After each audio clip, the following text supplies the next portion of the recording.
America जंग लड़ने के लिए अपने दुश्मन और इराक के तानाशाह रहे सद्दाम हुसैन की राह पर चलता दिख रहा है। अमेरिका तोप का ऐसा गोला बना रहा है जो इतना दमदार होगा कि कई मिसाइलों को भी पछाड़ देगा। सद्दाम हुसैन भी ऐसी सुपर गन यानी बड़ी तोप बनाने की कोशिश में थे जो 1000 किलोमीटर दूर एक गोले दागने की ताकत रखती है। हालांकि अमेरिका की तोप ने टेस्ट में 1000 किलोमीटर तो नहीं लेकिन 100 किलोमीटर का फासला तो तय कर ही लिया। इस गोले को बना रही डिफेंस कंपनी BAE सिस्टम्स ने बताया कि पिछले साल दिसंबर में अमेरिका ने 155 मिलीमीटर कैलिबर वाले तोप के जिस गोले का टेस्ट किया वो 109 किलोमीटर से ज्यादा दूर मौजूद अपने टारगेट पर जाकर फटा, जबकि अमेरिका के पास 155 मिलीमीटर के जो दूसरे गोले हैं उनकी रेंज इसके आसपास भी नहीं। यानी अमेरिका की कोशिश तोप के गोलों को मिसाइल की तरह दागने की है। इधर बिहार के जमुई में CRPF जवानों की एक गाड़ी अनियंत्रित होकर नदी में गिर गई। इस हादसे की वजह से उस गाड़ी में मौजूद 4 जवान घायल हो गए, जिनमें 2 की हालत गंभीर बताई गई।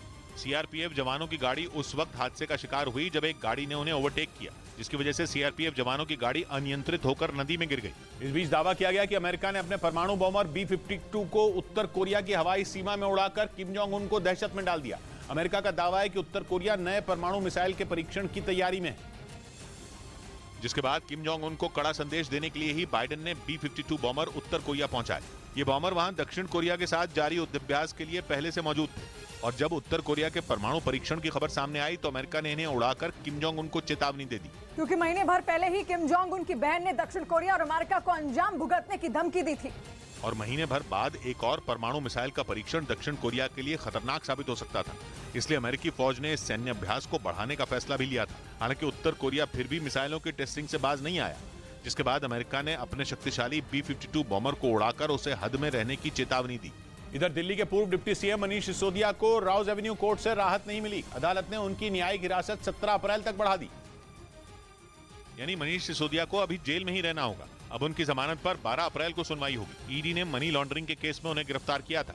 उधर रूस के राष्ट्रपति पुतिन की सुरक्षा में तैनात रहे एक अफसर ने उनके कई राज खोल दिए। यूक्रेन पर हुए हमले के विरोध में उन्होंने पिछले साल अक्टूबर में अपना देश छोड़ दिया था और अब उन्होंने पश्चिमी मीडिया से बातचीत में पुतिन के कई राज खोले। ग्लेब कराक्लोफ नाम के इस पूर्व सुरक्षा अधिकारी ने दावा किया कि पुतिन मोबाइल फोन या इंटरनेट का इस्तेमाल नहीं करते, साथ ही हवाई जहाज से सफर करने से भी वो बचते हैं। Вот, а тут, получается, находясь на территории другого государства, то есть उन्होंने पुतिन को युद्ध अपराधी तक बता दिया। Преступником, хоть я и не участвую именно в военных таких действиях, но यानी कभी पुतिन के वफादार रहे ये अफसर अब खुलकर उनके खिलाफ बोल रहे हैं और उनके बारे में वो राज खोल रहे हैं जो काफी कम लोगों को पता है।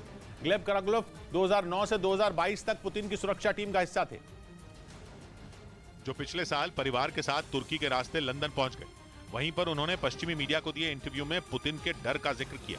इसलिए रूस को इस बात का शक है कि कहीं वो दुश्मनों से मिलकर पुतिन और उनसे जुड़ी खुफिया जानकारी लीक न कर दें, क्योंकि वो पुतिन के उस सुरक्षा घेरे का हिस्सा थे जहां तक कुछ चुनिंदा लोगों की ही पहुंच थी। इसलिए रूस को उनसे खतरा महसूस हो रहा है। खतरा इसलिए भी क्योंकि वो पुतिन की सुरक्षा टीम में करीब 13 साल तक रहे।